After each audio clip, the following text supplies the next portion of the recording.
It's the tangible process to when people say like, you just have to like become the person you want to be. I'm like, what the does that mean?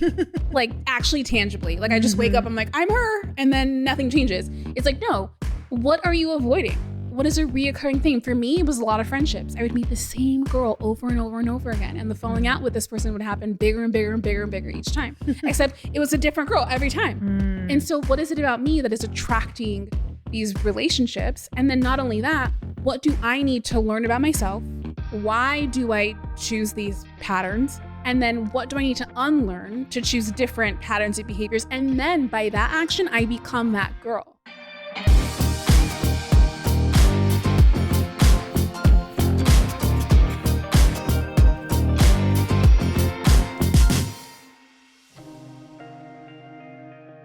Aisha, welcome to the Earn Your Happy podcast. Thank you so much for coming on the show. Thank you for having me. I'm excited to be here. I feel like you and I have chatted for hours and hours and hours in our times together. Totally. It could because we have. Yeah. And they all, some of them should have been podcasts. Some of them probably some better of them offline. For sure not. You guys, if you don't know, Aisha was one of the women who helped me get Light Pink out into the world. And I want to explain just how much you helped with that so we can really understand that you are so multi-talented, and this will go into your background a bit, and we'll get to talk about where you are now. But you really helped me visually and with the brand to start to see what the brand identity looked like in the world and take shape. And of course, it took many different shapes, but you initially were the person to be like, look, this is what we're starting with. This is so great. It was so beautiful. You helped like put the can together so I could see what it looked like. You helped me with my deck, my investor deck, which, you know, that was beautiful. It was so beautiful. I still love that deck to this day. Oh my God, it helped raise $2 million. The deck absolutely matters. Yeah. It's not the size of the deck, but it's the motion of the ocean. It's right. Yes, absolutely. So she helped me put together this incredible deck, and I would not be anywhere I am with Glossy now if I would not have had that initial vision out in the world and understanding what that is. And your vote of confidence, meaning you serve such a larger purpose for me than someone who just helped me put something together visually. We really were on the phone talking about what does this brand look like? What does this feel like? Talking about social media, laughing, crying, figuring things out, helping me put together all these different shoots for everything with it. And I can say that having somebody, especially because I'm a visionary, having somebody who could take that and run with it and put it out into the world has been absolutely amazing. And I see that in your new company, new podcast, new brand, new community, which is so cool because you've taken a concept that's near and dear to all of us. And we'll talk about that. Butterfly season. Yes. This concept of cocooning and butterfly season in our lives. Which I don't know if I told you this, but do you know that concept came from a group chat with me, you and Lindsey? I wondered because I remember when we were chatting, I don't know if you remember this, I was driving back from somewhere and I said, it's butterfly season right now because there were thousands and thousands of them, unfortunately, hitting the windshield of my car. To me before. And I was like, it was blowing my mind. And I was like, and we were all kind of going through these seasons. Yes. And we got excited because it truly was actually butterfly season and we were ready for it. Yes. And I remember being like, I feel like I'm in a cocoon and I'm just trying to break out and like, how do I get out of here?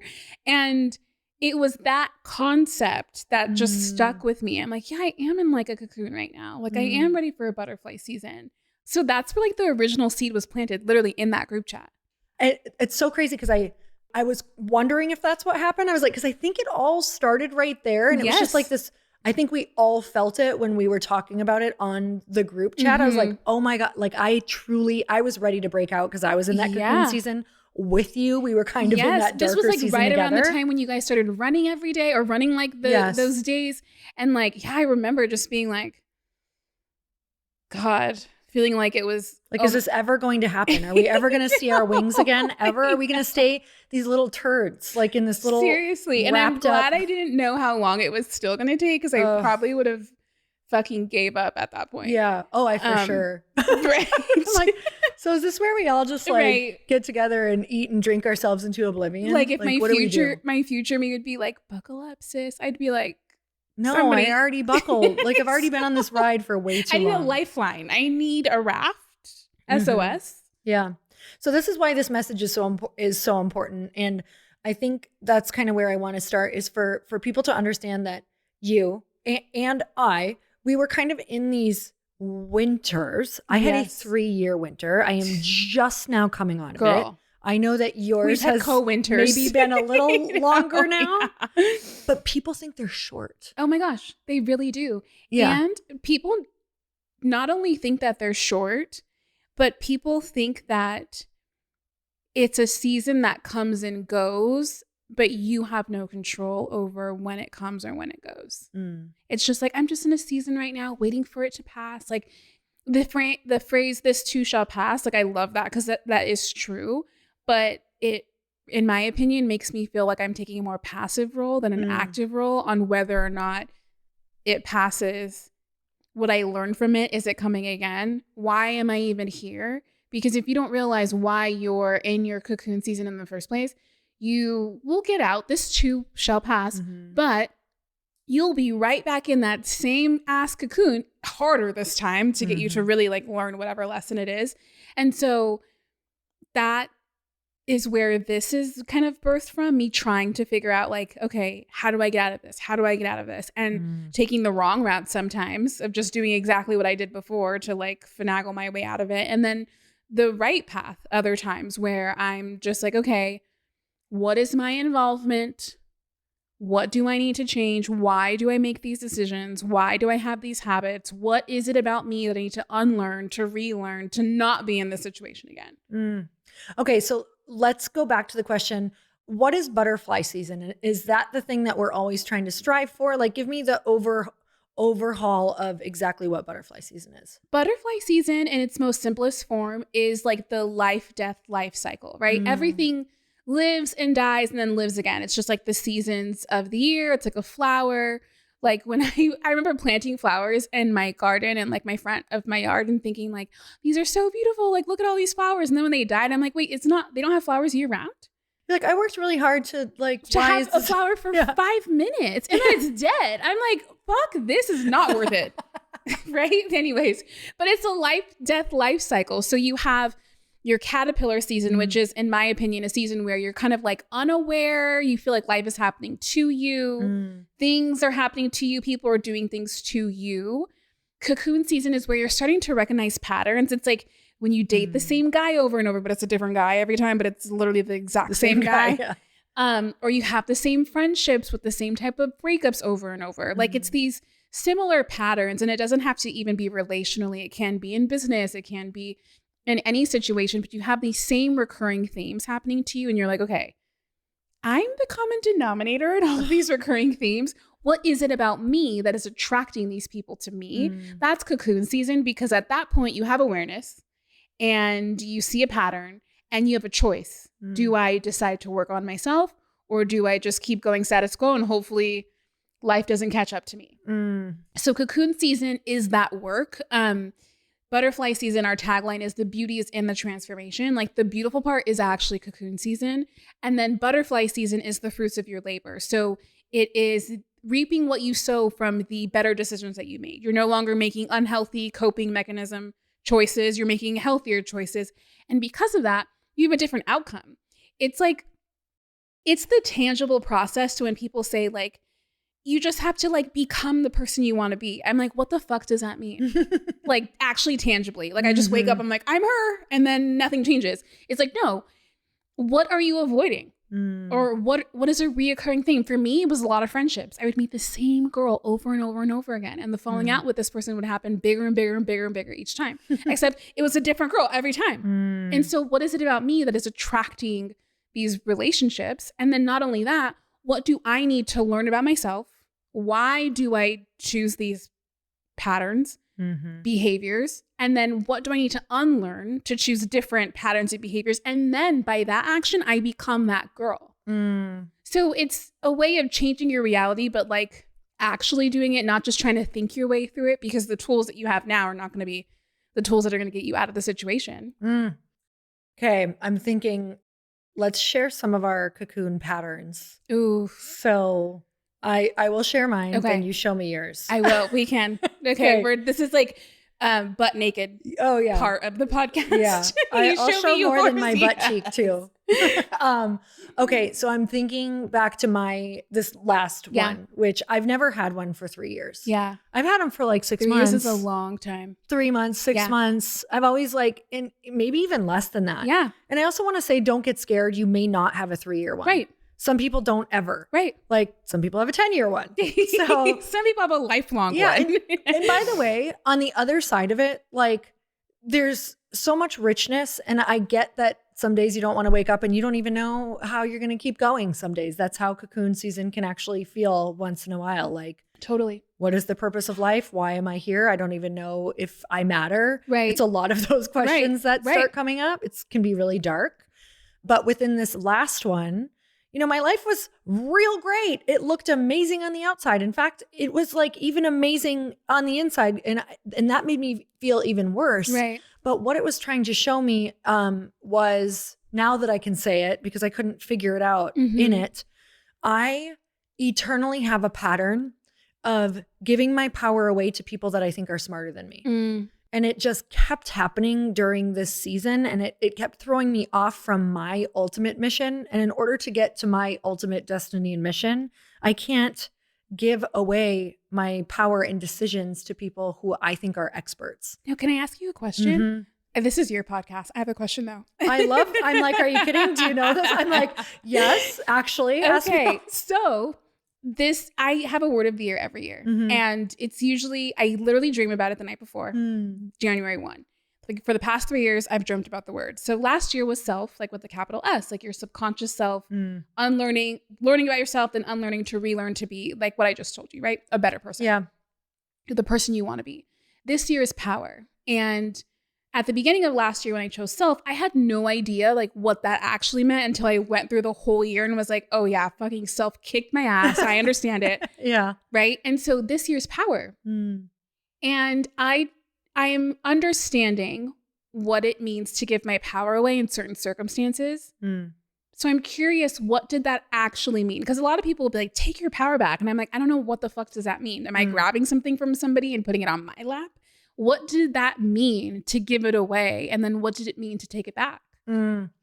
Specifically, it was essentially feeling like I needed to partner with people. And it even looked very exciting. And it was even with exciting people. Yeah. But in my ultimate, like, first vision of everything, there was no one involved. Yeah.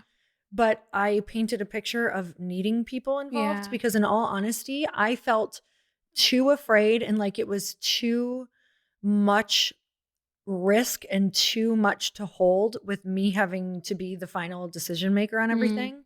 And I felt like I couldn't make the decisions. Yeah. And so I felt like I needed people to validate me because I had already felt like I had failed so many people with the first company with Light Pink.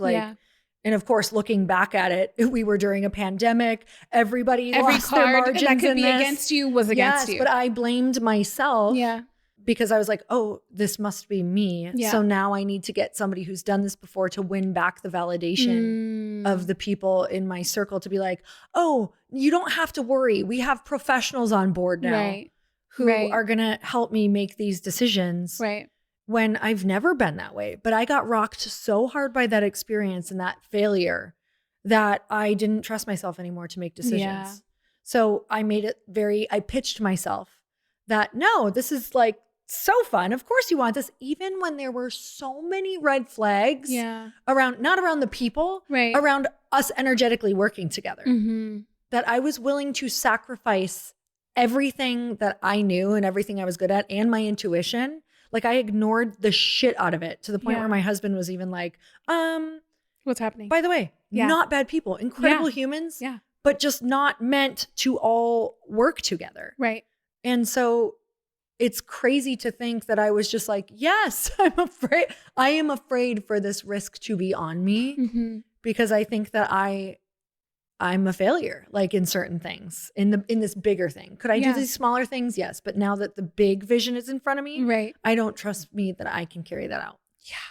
Which is also like an interesting thing when people are like, yeah, like I, want to like see my higher self and have conversations with them and know what the future is like. I'm like, I kind of don't think we do. No. Because if this version of Lori were to talk to the version of Lori 3 years ago, you'd be like, I'm out.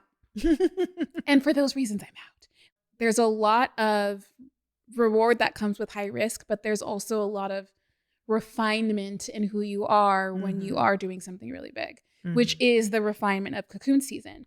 For me, what cocoon season taught me, this past one that's been like probably a 3.5-year stint, is that codependency was infused in every area of my life. Friendships, business, like you name it. But I didn't really understand, like, okay, what is codependency? I thought it meant like, don't leave me, hang out with me, I want to be around you. And I'm like, that's not it at all. Underneath codependency was a lack of self-worth. And I thought self-worth was confidence. I'm like a very confident person. Right. So I'm like, I don't have an issue with self-worth. But it's the same thing like when you're trying to like pitch yourself to people to get people, you end up actually invalidating yourself at the same time to yourself.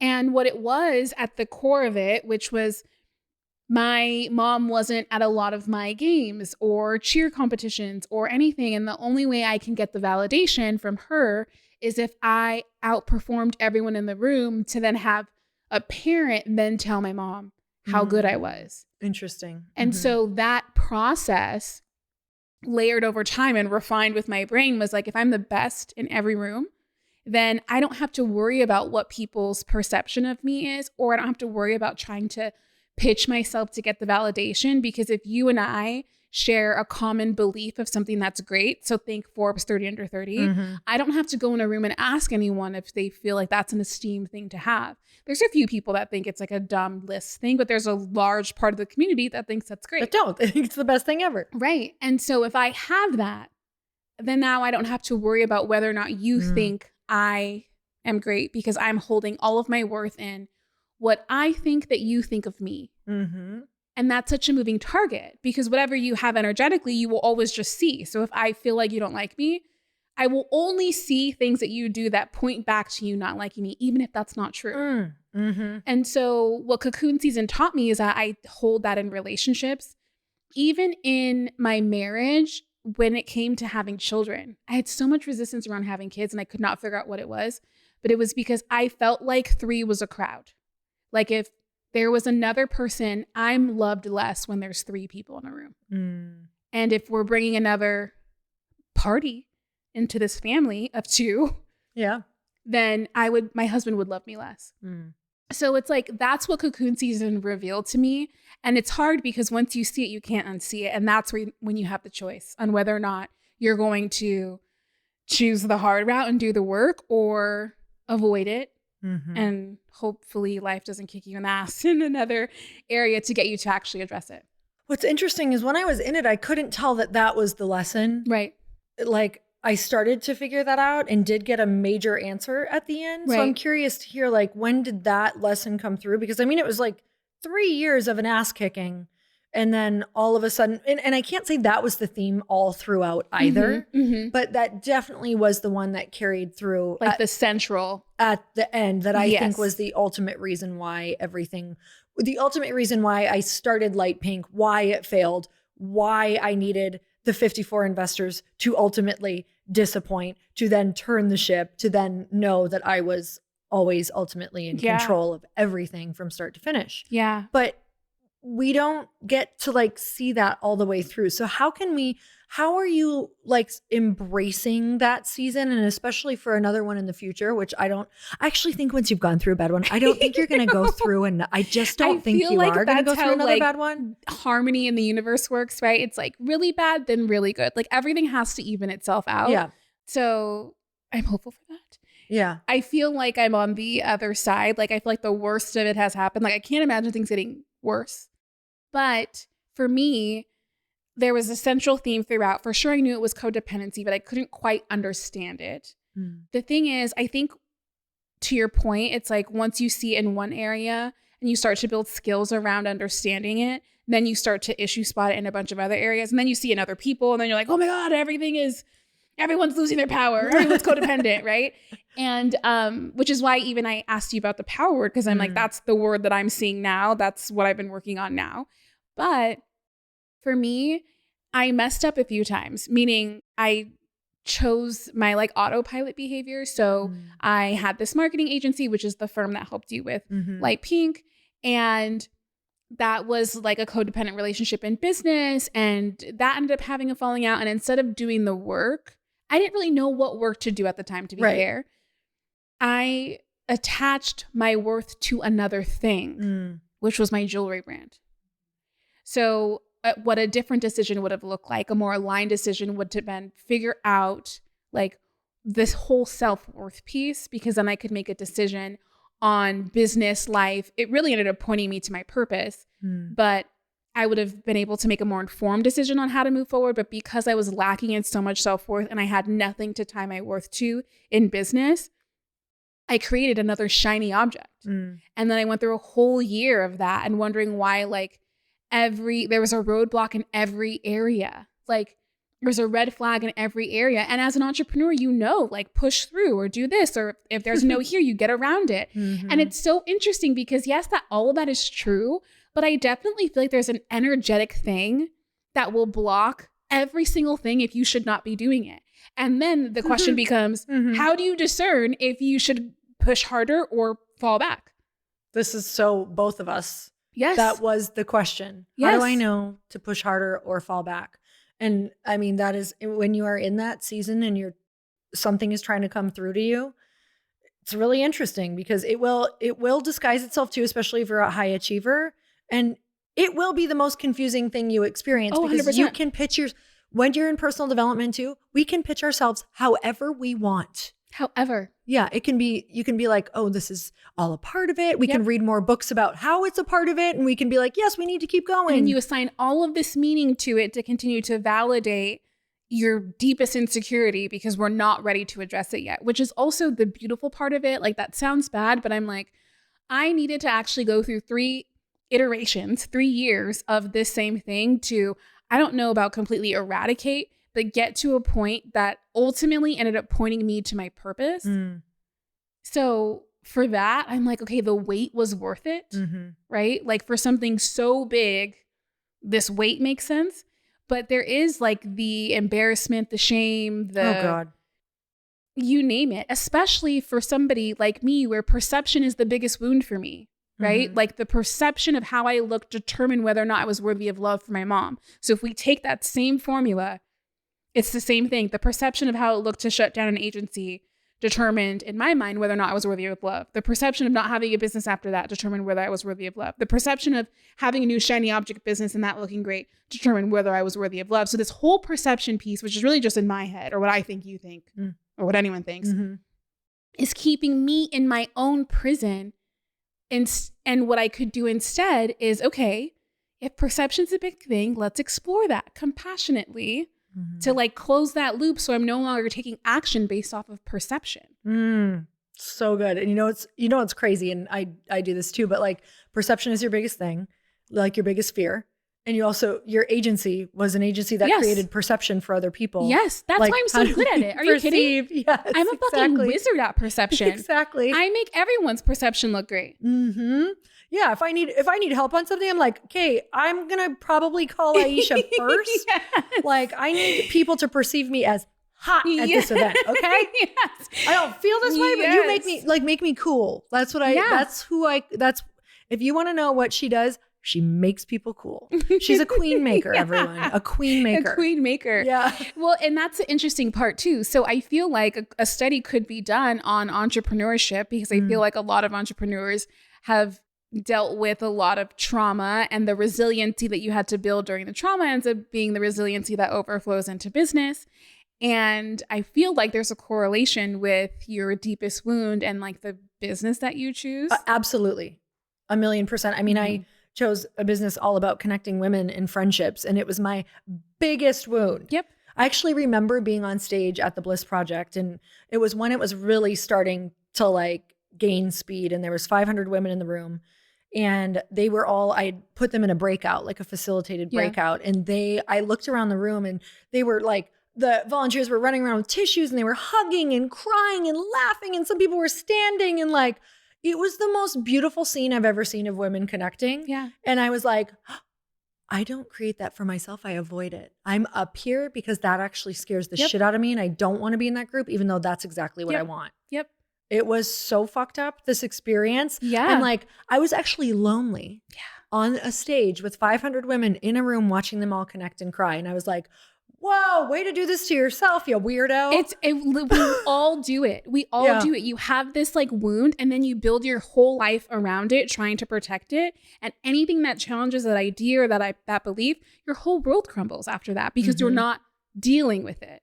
So same thing. Mine's perception, and I'm a wizard at it. Like I can concoct something up real quick and then be like, boom, there you go. Beautiful. Exactly. I could be like, oh, you have trouble with female friendships? I'm going to connect you. This is going to feel so good. We're going to have these are going to be the best experience of your life. But God forbid, when I try to go into a relationship like that, I was like, no, like, I'm not interested in what you're talking about. And I used to make every woman bad, meaning I would find a reason why they weren't a good fit for my life. Mm-hmm. All to protect you.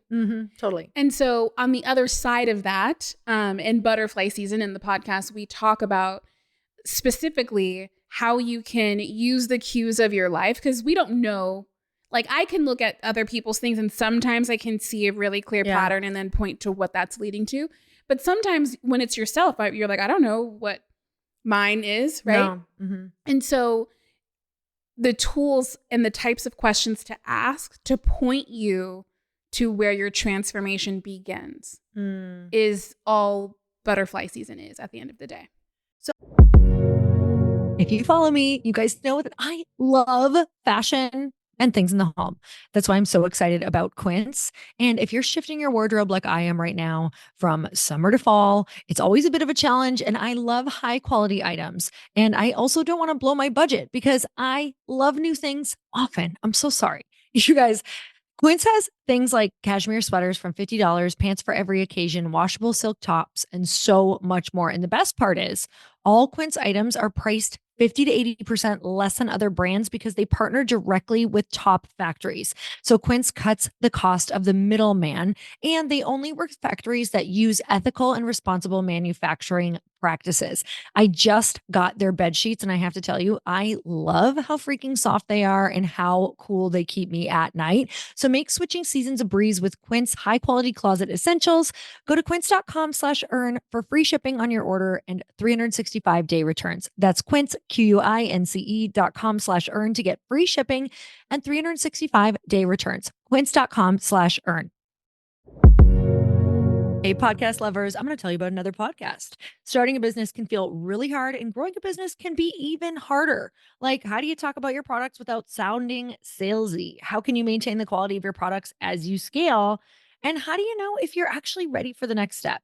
Well, there's a great podcast that can help you with all of that, and it is called This is Small Business. There's a recent episode called From Concept to Reality, Building and Validating Your Business Idea, and it talks all about this. So if you're stuck in the ideation phase, you'll learn how to come up with and evaluate your ideas, decide if they're worth pursuing, and what it takes to turn them into successful businesses. And host Andrea Marquez is joined by none other than Ray Phillip, the CEO of Soapbox, who shares his own entrepreneurial journey, which includes a feature on Shark Tank, and Morgan DuBois, the founder and CEO of Blavity. So, this episode has some great advice that'll give you the confidence to start or keep building your business. You can go listen right now. This is Small Business answers so many of these kinds of questions that we all have. Whether you're dreaming of starting your business, looking to take a part-time side hustle on full-time, or maybe you're a few years in and you're ready to grow. This show covers it all, like tips to accelerate small business growth, how to build your marketing strategy, and tons more. Learn more about how to start and grow your small business. Check out This is Small Business, an original podcast from Amazon on your favorite podcast app. And big thanks to This is Small Business for sponsoring the show. If you've been listening to this podcast for a while, you know that my husband and I are huge takeout people. Like, all we do is get our meals out because by the time the day is over, we are so exhausted. And living in California, we have some pretty decent options. But I have to tell you, recently we spent 2 months in Wisconsin at our lake house, and we were grilling out like every single night because they really don't have DoorDash there. So what we noticed is that we just felt so much better cooking meals at home. Except the downfall was that, again, I'm tired. It's exhausting. I don't know what to cook every single night. And that is why Chris and I decided to try HelloFresh. HelloFresh, you get farm fresh, pre-portioned ingredients and seasonal recipes delivered right to your doorstep. So you also can skip the trips to the grocery store, and you can count on HelloFresh to make home cooking easy, fun, and affordable. That's why it's America's #1 meal kit. And can we say that you get to save on the tips as well? So we all know home cooked meals are so much better for you, but we don't always have the time to pull it off. But with HelloFresh handling all the meal planning, shopping, and most of the prep, it's super easy to get dinner on the table in a quick and painless way. So the coolest part is that it's easily customizable. You can customize your meals with protein or veggie swaps. And don't forget to check out HelloFresh Market for more delicious add-on items to jazz up your weekly deliveries. So you guys, this is so cool because HelloFresh is offering free breakfast for life if you go to HelloFresh.com/free earn. One free breakfast item per box while subscription is active. That's free breakfast for life just by going to HelloFresh.com/free earn. FREEEARN. Free earn. So butterfly season consists of multiple different things, meaning the actual community. Yes. So you have a journal, you have the podcast. Mm-hmm. We have merch, and the merch is fun. It's like one of the concepts that took off that I think is really important in cocoon season is this idea of high vibes only. It's not a toxic positivity. It's just that, and you know this with like the Power 9. Yeah. If you're not constantly reframing how you're looking at something, you either look for obstacles or opportunity. And when you're in cocoon season, if you're only looking for obstacles, it makes it that much harder to get out of. So if you approach it with like a high vibe mentality, it makes cocoon season more palatable, if you will. So we have merch. We're coming out with a guided workbook journal to help you in cocoon season. Yeah. And that work there is probably the deepest work I've ever done. I've beta tested it on a few people, and I'm like, oh my gosh, are you sure you trust me with like guiding you through this? Because it's deep. Because what ends up happening, Lori, is that the same way where me as an entrepreneur, you as an entrepreneur created businesses around our deepest wound, I've noticed that the catalyst event, the thing that you're frustrated with the most, or the thing that's causing you the most pain, struggle, strife, when we reverse engineer that and take that back down to when it first happened, either childhood or like teenage time, it's the same exact scenario. The person is just a different player now. The person is actually not the victim in the situation, but now the person that causes that same pain on someone else. And that's been so mind-blowing to see, that like programming that happens as a child or even as a teenager, and how you bring that subconsciously to your actual life and end up creating what you're trying to protect or what you're trying to not happen in your life. You end up actually just creating that. And so the journal doesn't just bring you to that really heavy place. It also guides you out of that place too. What is it that you need to learn about yourself to rewire that? So we have like the roots, like the root is like what the catalyst event, the original event. The stem is the coping mechanism. The petals to the flower are the symptoms of the problem. If we can change the coping mechanism to be a more positive one, then you change your reality. So that's what the guided journal kind of brings you through your cocoon season, with tangible things to help you kind of get out of your own way. And the beautiful part about that is I think with you talking about it so much and also just the conversation that I feel like we have among our friends, but you like really dialing it into what it is and giving us tangible tools, like cocoon season is very normal. Oh, It's yeah. normalizing it. Yes. Like this is seasons, just like the seasons. Right. And everyone is so afraid of not feeling good. Like even when I started this podcast, like Earn Your Happy, it was like, what are my tools to feel good again? I don't feel good. I want to feel good. And so tell me about how you've just felt like cocoon season is super powerful. Like tell me about some of the power that comes and why you don't dread it as much. Yeah. And you still feel like you're in it. Right. And you're also learning to find joy while in it. So tell me about those things. The power is in the pain that you release, in my opinion. And the power is also in understanding what it means to have your own power. That is such a like, I feel like if I think about that word, like it feels like this, like there's nothing in the air when you're like, you have power. I'm like you don't feel what that means. What does that mean? Yeah. I'm not a president. I'm not a dictator. Yeah. If I told somebody to stop running, they wouldn't stop running. I don't have any authority. Okay. Perceived authority, right?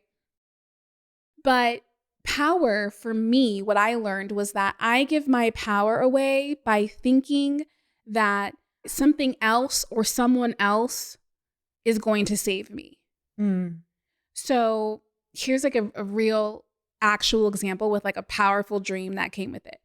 Long story short, my husband had this charity event. And he's part of this nonprofit called Boys to Men, where they help men without fathers, like raise them to be men in the world. Sorry, young boys without fathers to raise them to be men in the world. He's like up there in the nonprofit. And so this was his event. And I was like the wife of Cameron Marshall. We're usually like at events, that's Aisha's husband, right? So like I was like the backseat person. So I'm like, cool, I'll just coast. It'll be great. The day before that, I did this this chakra clearing, past life regression situation, and my fatherhood wound came up in that session. I never touch it, barely touch it in therapy. Like if there's something I'm avoiding, it's that. Yeah, they're like anything else? You're like, no, everything's good. Yeah, that's good. Everything else, that's great. My life is great. So that came up, and I was dealing with like really heavy stuff. And so she was like, you might be a little sensitive and vulnerable. I was like, okay, oh shit, totally fine. Next day, charity event. It's boys without fathers, right? And I'm like, okay, well, I'm not a boy, so it doesn't have anything to do with me. And then they announce at this event that they're going to do it for women without fathers. And they start going through all the statistics of the things that happen to young girls without fathers. And I'm like, check, check, check, check, check. And I can't even hold back tears. When I tell you, like, I've only ever cried about my dad like 2 times in my life. Like, I was like sweating. I'm like, I have to get out of here. I'm like so upset. And I go to the bathroom, I'm texting my therapist, and I'm like, hey, SOS, I don't know, I can't. What'd you do to me? You know, like all of my disassociating tactics aren't working. I'm like, I was like trying to tap, count. I'm like, what the fuck? Tapping on all your eyebrows. Right. And also, mind you, it's not a charity event where the lights are off. The lights are on. We're like set a seated dinner, like everyone can see everyone. To find the lights. Yes. I'm like, should the lights be off? Set the mood? Is this like a mood? Do the boys want more mood in here? Darker lights, right? Yeah. And so we're sitting in the front, and I'm just like, I have to keep it together for Cam. And then all of a sudden, in my mind, I'm like, you know what? I tell Cam, we need to leave soon. He's like, okay. An hour goes by. I look at him again, tears in my eyes. We need to leave soon. He's like, okay. 45 more minutes. We need to leave. Like, I'm struggling. He's like, okay. At this point, I'm not even mad about the dad stuff. I'm fucking livid at Cam. Mad beyond. He's socializing. Mind you, we never had a conversation actually on like what was happening with me. Yeah. He's like, I'm the belle of the ball here tonight. Okay, lady, can you just take a back seat? He's thinking I just want to go home and watch like Housewives. Right. He's like, okay, right. At this point, I don't really even know if he knows that I'm crying. And so I'm like, we need to go. And then whatever, I'm pissed at the end of the night. I'm not even talking to him in the car. I'm like, anything I'm going to say, like, I just want to hurt him so bad because I'm mad. So I'm like, let me just not talk. And I end up being so pissed. I end up having a dream that night that I'm burying these 3 bodies. They're not like real people, like meaning there's no face or person to them, but there's 3 bodies that I am responsible for burying. But if I bury them, I'm going to get caught somehow. If I don't bury them, then people are going to know that I was supposed. It was like this whole thing. And what I realized in that situation was that like I gave my power away in that situation because I could have left, but I'm waiting for Cam to save me and tell me, come on, let's go. I could have said, I need to take an Uber. This is what's happening to me. I'm not feeling great. He would have been like, go. But like Cam needed that moment too. And so by me saying, you know what, it didn't even cross my mind that I can Uber home. Totally. I've been in those situations. Not even, it was solely Cam's responsibility. But that's not his responsibility. It's my responsibility to save myself when myself needs saving. It's like a reparentification. When you realize that you can reparent yourself and be the person that saves yourself, like how you need to be saved, to me, that's power. That's getting your power back. And so the dead body situation was like, am I going to continue to abandon myself and put myself in this prison? Like if I buried the bodies, I was going to prison. But I'm also the prison because I'm the person that's making it everyone else's responsibility to come save me. Oh, such a good story. Dude, that kicked my ass. That story, I'm like, when I tell you the word self was my word of the year for last year, like yeah. That might be the heart of everyone's cocoon season, to be honest. It is that moment of you're the only one that can get you out of this. The only one. That is the heart. That was with this company. That was the same thing of I was looking around for people to save me. I'm like, they'll save me. Yep. They've done this before. Yep. They'll save this. Yep. No. And it's you know what? You're right. It is like the crux of a lot of it because even in like masterminds or coaching communities or anything, a lot of people are buying the idea that the person that's running it is going to save them. Right. And you have to come in, use the group, save yourself. Yes, exactly. Yes. Exactly. Oh my gosh. You know what's so crazy is Chris and I we've even talked about this because we run events and we run masterminds. And in order for us to feel, because energetically, I got to be clean. Yeah. And I actually don't know how people do it when they sell themselves as like, I'm going to help you. Right. I'm like, I'm going to facilitate a room, but you have to come in and help yourself. Right. But people still do come in with this idea of like, they'll look to us or say something and I'm like, no. Yeah. No, because I can't handle I can't be your lifesaver energetically. Right. And that's a whole other version of a cocoon season that some people are in, is they need people to need them. Right. That's not mine. I just want to give my power away. That's all I want. You're Okay. like, anyone wants I just my want power. everyone to take my power and to help me. All right. Yeah. So that was one of the most powerful things in my cocoon season that I realized. Another one was, I'm selling white, right? The company is for sale. She had a jewelry line this was the business that you started. Yes. It was an amazing perception. It was an amazing company. It's beautiful. When I tell you I love this business so much because of what I created, I think it's dope. Does it fit in my lifestyle and what I want to do, what I want to create, how I want to be spending my time? No. So I had a prospective buyer. He was buying it for his daughter. I thought it was like this most beautiful thing. I'm like, dude, if my mom knew like in high school, she was in high school, that I was going to be the entrepreneur that I was going to be and bought me a company. Are you kidding? I'd be a millionaire a bajillion years ago. Who knows? Probably not. But like in high school, I probably would have. Anyways, you get it. Yep. Correspondence got slow. And I was like, wow, this isn't happening. What's happening? And then I started feeling like I was selling myself to like close the deal. And I'm like, what would it look like to take my power back in this situation? It had been 2 months since we were waiting for certain documents. And I'm like, this feels off.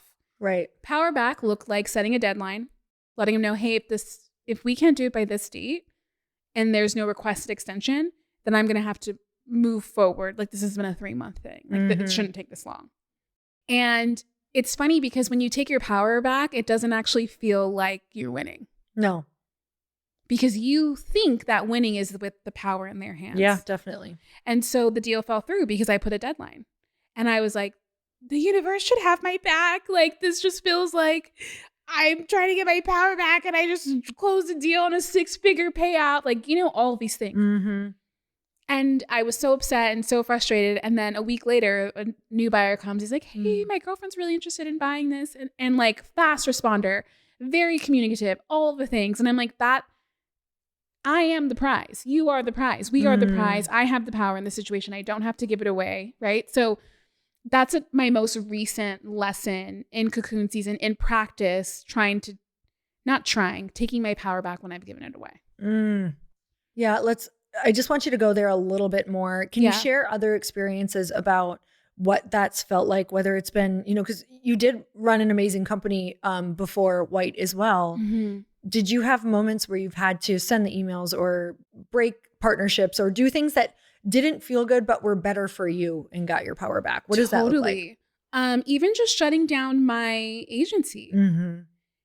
That was really difficult because I had given my power away to what my agency looked like on the outside. So just people and what they perceived of it. I had given my power away to the level in which I poured into the business. I was spending 18-hour days, like me and my project manager. I literally remember being like, she works at all hours of the day, all hours. And thinking that was a badge of honor. Being so annoyed with people in my space that were like on the weekends doing things. I'd be like, they don't work as hard as me. Mm-hmm. No, ma'am, you don't have boundaries because you don't have self-worth. So you just try to please everybody all day. Mm-hmm. And because of that, people can over-rely on you because they know that you'll get it done no matter what, even if it wasn't yours to get done in the first place. Yeah. And so it didn't feel good to shut the agency down. In fact, it didn't feel good until a few months later. I felt relieved, but it still felt like something was missing, but it was because of the self-worth component. Like I felt like something was missing, but what's missing is a void for me to actually fill on my own by doing the work and loving myself. I'm interrupting the show to ask you a question. Have you ever wanted to launch or upgrade your own online store? Well, you can do it right now for just $1. This podcast episode is brought to you by Shopify, the #1 e-commerce platform for all businesses. I've used Shopify for over a year, and it is the only platform that I trust for Glossy. You guys, when we were looking for what platform to use for our entire experience for Glossy online, for our customer, our checkout experience, we looked at so many of our North Star brands that we really looked up to. And we also looked at some of the most successful brands in the world, and they were all using Shopify. And let me tell you that when we dug deeper, it is for a reason. They can not only support you in the most incredible way in the early stages of launching your business and company, but also up to billions and billions of dollars, some of the biggest brands. So everyone from brand new businesses to Kylie Jenner has used Shopify. So, Shopify can support all sizes of businesses and the big goals you have for yours. I definitely like the fact that I am in good company with billion-dollar brands using the same e-commerce platform. Literally millions of businesses like mine trust Shopify to manage their online stores. So you can upgrade your business and get the same checkout experience as Kylie Jenner, as Crate and Barrel, and Rebecca Minkoff. You guys, I would say that this is a great platform to be on. So sign up for your $1 per month trial period at shopify.com/happy. That's all lowercase. Go to shopify.com/happy to upgrade your selling today. Shopify.com/happy. I want to take a minute to tell you about Found. Most of you are business owners who listen to this podcast, and imagine if you no longer needed 5 separate apps for your business bank account, your expense tracking, your invoicing, your contractor payments, and your tax planning. And now there's one that does it all, and that is Found. Found is business banking designed for small business owners just like you. I love the automatic expense tracking because I am horrible at saving receipts, especially while I'm traveling, and keeping track of my bank statements. You guys, there are so many awesome testimonials about Found, and Trustpilot says, I've never seen an app for freelancers, contractors, and business owners that has everything they need with such automation. So you can try Found for free at found.com/earn, and you can sign up for Found for free today at found.com/earned. That's FOUND.com/earn. Found is a financial technology company, not a bank. Banking services are provided by Piermont Bank, member FDIC. Found's score features are free. They also offer an optional paid product, Found Plus. You guys, let's get back to the show. This podcast is brought to you by BetterHelp. And you guys, I'm going to relate this back to business because if you have big dreams, if you have big goals, if you've started a business, if you have a business, let me just tell you, it is the biggest personal development that you will ever do in your life. Whether it is going to post on social and it's bringing up all of these different triggers and you're worried and you're afraid of judgment, or you don't even know who you are when you go to post, you don't know what to talk about, you don't know how to make it authentic. I'm telling you, therapy can help you tap into all of that and work through what's coming up for you and what's triggering you around all of it. I am obsessed with having coaches. I am obsessed with therapy. I am obsessed with talking through my experience. So you guys, truly, if you're thinking of starting therapy, give BetterHelp a try. It's entirely online. So it's like one of the best and easiest ways to dip your toe in, because BetterHelp is designed to be convenient, flexible, and suited to your schedule. All you have to do is just fill out a brief questionnaire to get matched with a licensed therapist and switch therapists at any time for no additional charge. Rediscover who you are with BetterHelp. Visit betterhelp.com/Lori today to get 10% off your first month. That's BetterHelp, HELP.com/Lori. And you guys, seriously, go and check it out. Every single person that I know who is super successful either has a coach or a therapist. All right, let's get back to the show. It gives the things we do give us validation. They do. You worked with some fancy people. Yeah. We did some great stuff, Mm-hmm. like stuff that I'm so proud of to this day. I mean, the work that I did there is what got me on Forbes 30 Under 30 Mm-hmm. under marketing and advertising. And that process, the process is hard when you're trying to do something that you know is the right thing, but it doesn't feel like the right thing. Not that it feels wrong, but it just feels painful and uncomfortable. Mm-hmm. So do we need this process? Because I'm just thinking of all of the things, and some people are probably listening and they're like, well, how can I avoid that? And I don't think saying I want to go back to ourselves prior and being like, oh God, well, she needed this and that was such a mess. Like, I don't want to view myself that way ever. And Right. now I can see how very vital that is Right. to have needed, like for you, need the Forbes 30 Under Yep. 30. For me to need the 11 fitness covers. Like I needed that, like I needed air. Yep. And I don't want to go back and even tell that girl, don't try to strive for that. Right. Because it's so important, I think, to get those accolades, to understand that's not where, if you're a high Right. achiever, to understand where your validation actually comes from. Totally. So speak a little bit to me about that, because there are some people listening who are like, yeah, but I really want Forbes 30 Under 30. Or Like they're blocking this out right now. Even though I have this thing, like I would never go back and not do it again. I like to think that let's just put ourselves in the higher self scenario. If I was going to go back and tell how I am right now, back to that girl 3 years ago, I would lovingly say, explore your self-worth. Just explore it. Because to answer your question, yes, we do need the process. Yes, we do need to go through something, because that's how you build muscle. It's like you break down muscle to build it back up, right? Like things, that is also the cycle of life. It needs to be broken down to be built back up. And the process in this journal lovingly guides you to be curious about some of these things so that you can approach it with more of a compassionate, loving mindset, so that you can see what you need to see. Because truthfully, your brain's not going to show you anything you're not ready for. Like when people are like, do I need therapy? Like, I feel like nothing's really wrong. I'm like, you're just not in that season right now. And that's beautiful. There's a season for where you're not in that season right now. But your mind isn't going to show you anything that you're not ready to, because it's just trying to protect you. And so when we think about the process of uncovering those things in our life, it really comes down to like your first memory of it. Like your first money memory usually dictates a lot about how you handle money now.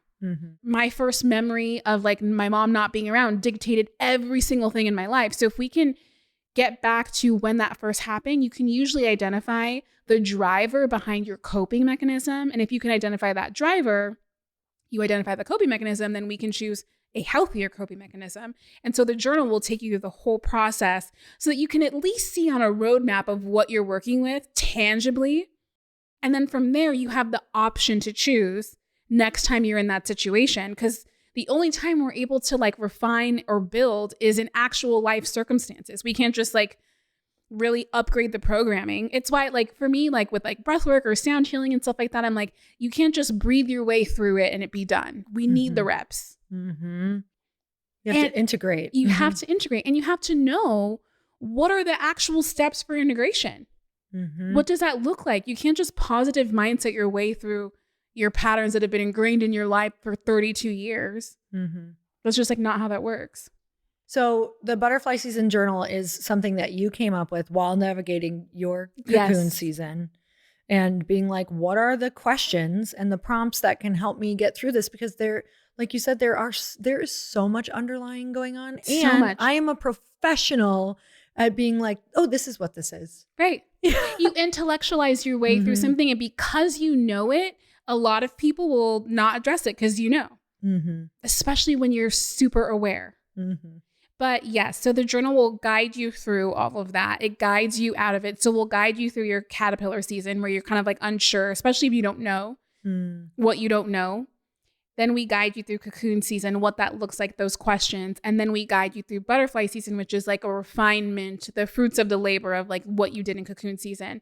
And I don't know if you're into human design, but I'm a projector. So Oh, for sure you are. Yes. See things high level. I can put things together clearly, tell people like this goes here, goes here, goes here. You can amplify other people.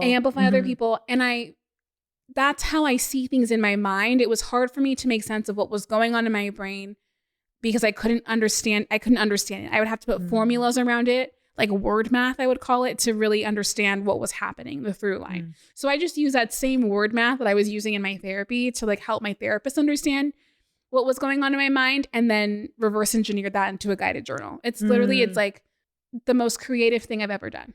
And you've done some I've done some creative stuff. This is like from my DNA.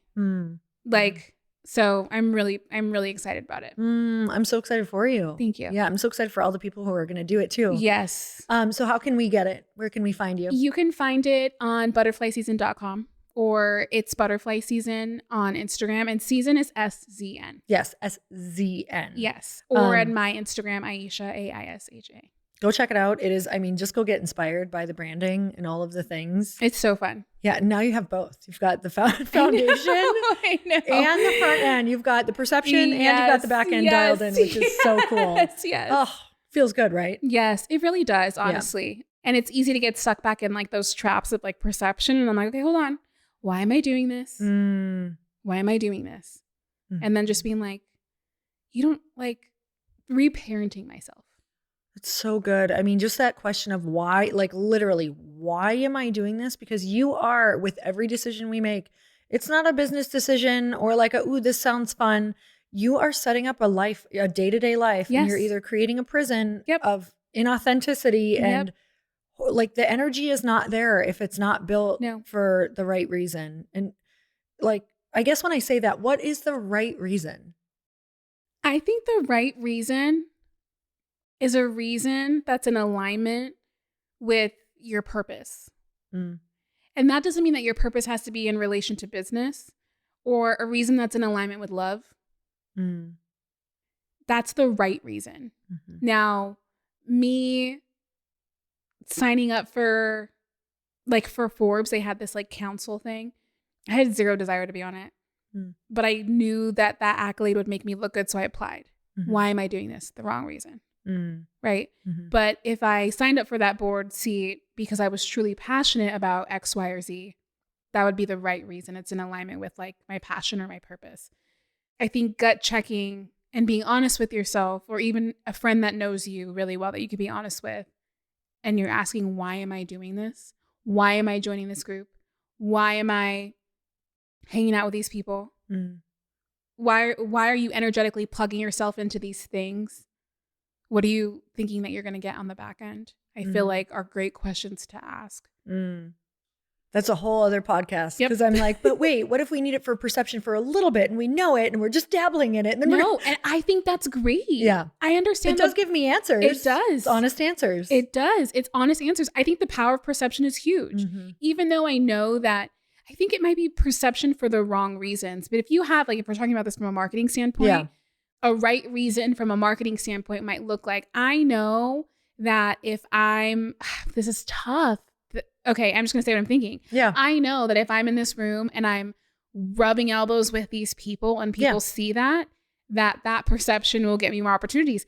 It's just kind of true. But if I feel like if that's like the being of your existence, that here's where it is. If I feel like my worth has changed because I'm rubbing elbows with these people in this room, like my internal worth, I think that's off.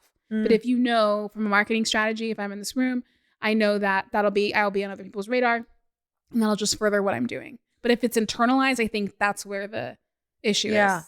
Yeah, I'm like, I can't let that one go because we have to go there for 1 second because it is a marketing plan. Yes. It's number one, going and being seen with certain people or being in the rooms. It doesn't mean you're using those people because a lot of times the rooms are paid for or they are rooms where other people are also going in at, and we understand perception is what sells things. Yes. Say that's not true. I mean, like anything Beyonce touches, she sells.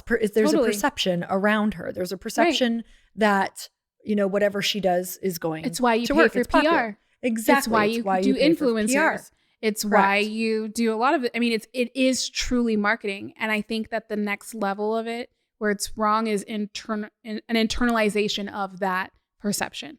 And I think it's when you go into these rooms making people think that you want to be friends with them too. Oh, yeah. And it doesn't mean you go in unfriendly, No. but it does mean that you go in and you're like making all of these promises that you don't intend to keep, or you're being overly obnoxiously nice and you know that's not something you're going to keep up.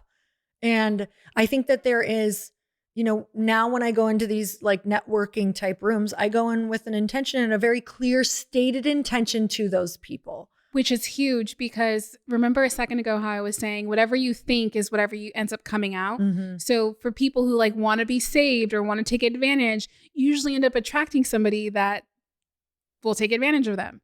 Like that's just how energy works. Mm-hmm. And when you can see how the energy is at play, when you show up in a room inauthentic, you are going to get that exact thing. Right. So when you can like regulate yourself, set an intention, be clear with that, hold yourself to that authentic standard, I feel like you get what you intend. Oh my God. But when you show up with like inauthentic, whack ass intentions, people can see right through it, or you will attract somebody who does the exact same thing to you because that's just like universal harmony, a little bit of this and a little bit of that to like even everything out. I used to walk into these rooms like very needy, like, oh, I need to meet them. This person can, you know, make me credible. If they see me or anoint me onto their stage, then I'm going to be this. I need blank to make this happen. I didn't know that was the narrative, but that's what was happening. A very desperate, needy, like the night wasn't long enough. Everyone was around this person. I need to get around them. Guess who I had in my life for years and years? People who needed me to validate them. And if I didn't see them, they'd freak the fuck out. Like literally, like they would have actual shit fits in my email or in person of how they need me and I'm not showing up for them. And that never happens anymore, ever. And you know what I've noticed too in rooms like that? If I'm not vying for whatever, like the most popular person or whatever, that most popular person will end up coming to talk to me because I'm the only person that's not like foaming at the mouth to chat. Totally. It's the craziest, coolest thing ever. It's energy. It's so wild. It's energy. What do you know? This thing we talk about all the time. Yeah. Well, I'm again so excited for this journal. I think people are ready to answer all of the. They're like, tell me all of the questions. Yes. But Aisha did hold back. She is going to share one of the most powerful questions from her journal that even if you don't get it, you can absolutely go and answer this question for yourself every single day or every single morning, which is probably great for relationships too, being able to answer this. But go and grab her journal. Again, Butterfly Season with SZN.com. And also go listen to her podcast. It's amazing. She's incredible at interviewing. I love just hearing, if you guys loved her, just listening to her talk, it's so great to go and work through this period of your life because they're always going to be there. Right. We need a butterfly moment podcast as well, where we just like brag on all the shit for you. We'll call it the shit's popping off. Shit's popping Shit off popping season. off episode. Yeah, I love this. All right. So you guys definitely go down. If you want to get the bonus content, all you have to do is go to the show notes, click on the bonus content. We are going to send it to you. Otherwise, go find, follow, let Aisha know all of the amazing things that she chatted about today. And until next time, we will see you on the next episode. Bye, everyone.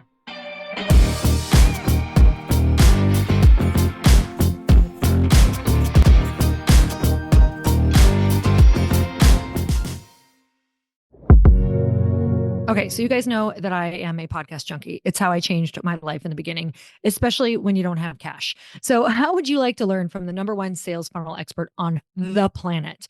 Now you have a chance to, without his usual $25,000 price tag included. You guys, meet Russell Brunson. He's the New York Times bestselling author of 3 books and a serial entrepreneur in a class of his own. Russell's in the trenches every single day, creating multi-million-dollar offers, running a 9-figure company, and growing a mass movement of entrepreneurs who are changing the world. As the co-founder of the 9-figure funnel building software behemoth, ClickFunnels, I'm sure you heard of it, he gets a behind-the-scenes look at over 150,000 entrepreneurs' sales funnels to see what's getting people to whip out their wallets across every market you could imagine in real time. And on his podcast, Marketing Secrets, he not only shares the tactics, strategies, and formulas he's using to grow multiple 7-figure plus companies, he also sits face to face with other high-level entrepreneurs ready to spill their secrets of success too, all so you can profit from their insider tips on driving traffic, boosting conversions, and telling your story in a way that changes the world while building you a massive business. So what are you waiting for? Stop what you're doing right now. Go subscribe to the Marketing Secrets Show. Trust me, Russell's energy, expertise, battle-tested strategies, and world-class guests will keep you coming back week after week. Get ready to transform your marketing game and unlock the secrets to building a wildly successful online business. Subscribe to Marketing Secrets now.